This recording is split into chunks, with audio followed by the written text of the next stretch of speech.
Audio Jungle. Audio Jungle.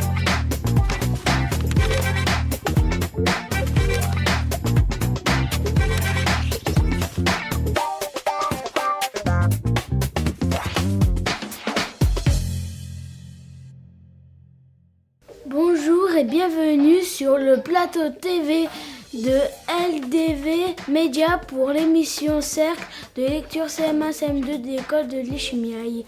Tout de suite, on se retrouve pour parler de la potion magique de Georges Bouillon. Nous allons vous raconter l'histoire de la potion magique de Georges Bouillon. Le titre est La potion magique de Georges Bouillon. L'auteur est Roald Dahl. L'illustrateur est Quentin Blake. Georges a fait une potion pour rendre Grand'ma plus aimable et gentille, car elle était laide et méchante. La potion n'a pas marché comme prévu, mais elle a été utile pour la ferme. Maintenant, il faut lire le livre pour connaître la fin. Bonne lecture. Est-ce que vous avez bien aimé ce livre et pourquoi ? Oui, moi j'ai bien aimé ce livre, surtout le passage quand Georges fait la potion magique. Mais attendez, elle eut une crevaison. Georges entendit le sifflement d'une fuite. Lentement, elle se dégonflait, elle rapetissait, reprenant peu à peu son vieil aspect ratatiné. « Tout va bien, Grand'ma » demanda Georges. Elle ne répondit pas. Advint alors une chose amusante. Grand'ma se tortilla, puis se dégagea d'un coup sec de son fauteuil et atterrit des deux pieds sur le tapis. « Extraordinaire, Grand'ma !» s'exclama Georges. « Ça fait des années que tu n'as pas été debout. Regarde, tu tiens sur tes jambes sans canne. » Oui, moi aussi, j'ai bien aimé le passage quand Grand'ma dit qu'il faut manger des limaces. Et ne mange plus de chocolat, mange plutôt du chou. Du chou ? Oh non, protesta Georges. Je n'aime pas le chou. Que tu aimes ou pas, peu importe, coupa Grand'ma. Ce qui compte, c'est ce qui est bon pour toi. À partir de maintenant, tu mangeras du chou 3 fois par jour. Des montagnes de choux. Et tant mieux s'il y a des chenilles. Berk, fit Georges. Le chenille rend intelligent, dit la vieille femme. Maman lave soigneusement les feuilles de chou, répliqua Georges. Maman est aussi idiote que toi, affirma Grand'ma. Le chou n'a aucun goût sans quelques chenilles bouillies, ni sans limaces. Des limaces ? Non, s'écria Georges. Jamais je n'en mangerai. Moi, dit Grand'ma, quand je vois une limace vivante sur une feuille de salade, je l'avale aussitôt avant qu'elle ne s'enfuit. C'est délicieux. Oui, j'ai bien aimé le passage qui décrit le cochon. Ils allèrent d'abord à la porcherie. Georges donna une cuillerée au cochon. Le coin du cochon cracha de la fumée. Il se mit à cabrioler puis à grandir. Nous espérons que comme nous, Marianne, Océane, Flavie, Mais Lucas, vous aimerez ce livre. Alors, ça vous a plu ? On repart directement pour le cercle de lecture d'Amazonas. Bonjour, nous allons vous présenter le livre Amazonas, écrit par Gérard Janichon et illustré par Michel Pulitzer. Ce livre raconte l'histoire d'un enfant français qui s'appelle Lucas. Il a 12 ans et voyage avec son père qui est entomologiste, c'est-à-dire qu'il étudie des insectes. Il est grand spécialiste des papillons. Dans le livre, il voyage jusqu'en Amazonie, en Amérique du Sud, vers le fleuve Amazone pour aller voir des papillons particuliers qui ne vivent que là. Mais Lucas est capturé par des Indiens qui vont lui apprendre à vivre comme eux, à pêcher, à chasser. Comment cela va-t-il se terminer ?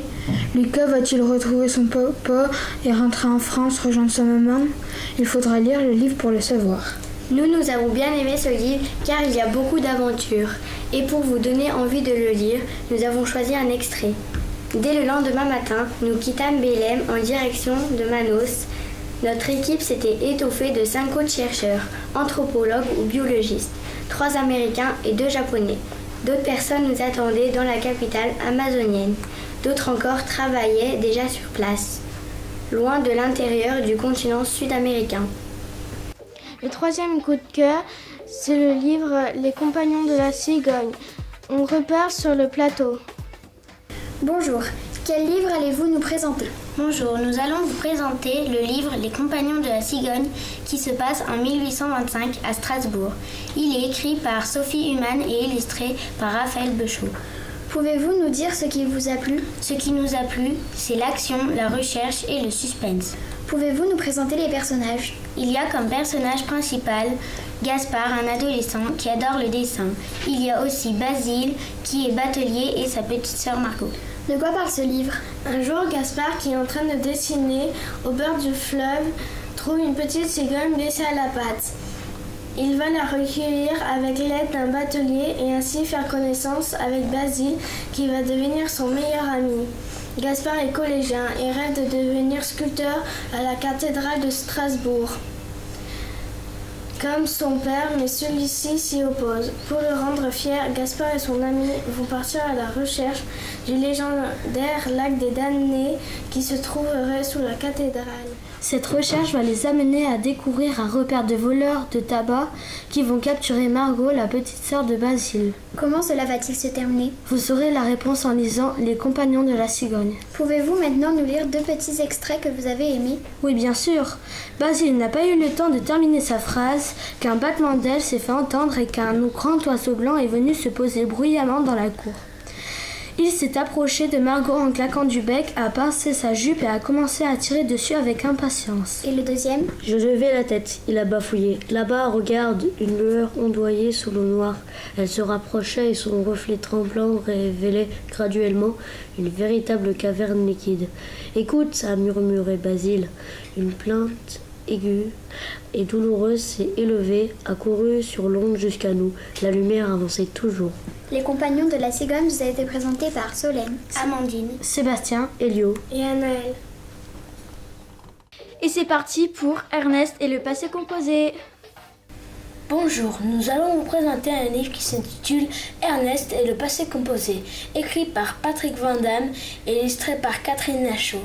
Quels sont les personnages principaux? Il y a Ernest, un vieux monsieur qui est un gardien d'un château, Aïcha, une petite fille algérienne venue en France pour soigner une jambe malade, et Thomas, un petit garçon sans famille. Tous les deux passent leurs vacances chez les Marmousset, propriétaires d'un petit hôtel. Que se passe-t-il dans ce livre? Une autoroute doit se construire, mais Ernest et les propriétaires de l'hôtel du village ne veulent pas, car l'hôtel devra fermer et le château sera détruit. Thomas et Aïcha sont venus passer leurs vacances dans ce village et ils vont devenir amis avec Ernest. Surtout Aïcha, parce que Ernest est né dans son pays, mais a dû partir à cause de la guerre. Vont-ils trouver un moyen de sauver l'hôtel et le château? Vous le découvrirez en lisant le livre. Quel sentiment avez-vous ressenti quand vous avez lu le livre? Moi, j'ai ressenti de la tristesse. Ce qui m'a beaucoup touchée, c'est quand Aïcha parle de son pays et rappelle des souvenirs à Ernest. Aïcha raconte les maisons rouges, la petite place du marché où les Touaregs étalent à même le sol leur épée. Cadenas, bijoux, longues robes blanches, bleues, noires. Lorsque le soir descend, c'est le défilé des chèches. Maman m'a dit qu'il fallait parfois plus de 10 mètres de tissu pour en faire un seul. Mais ce que j'aime le plus, c'est l'Asiar au mois de décembre. Ah oui, la foire. La pensée d'Ernest s'envole vers ce pays qui aurait dû être le sien. Moi, j'ai bien aimé quand Ernest se souvient d'une leçon d'histoire à l'école. C'était un maître qui était interrogé. Nos ancêtres. La phrase était restée en suspens. Poursuis, avait dit le maître. Tu n'as pas appris ta leçon? Si, mais quoi? Ce n'est pas vrai, a dit mon père. Tu es français, Ahmed? Oui. Alors tu apprends comme les Français. Mais Ahmed avait refusé. 0, avait déclaré le maître. Nous espérons que vous aimerez découvrir ce livre comme nous. Timéo, Ambre, Elsa, Maxence. Toutes les bonnes choses ont une fin, et voilà, c'est fini. C'était le cercle de lecture des CM1 et CM2 de l'école de l'Ichmial. Et si ça vous a plu, courez dans les bibliothèques et prenez les livres pour les lire.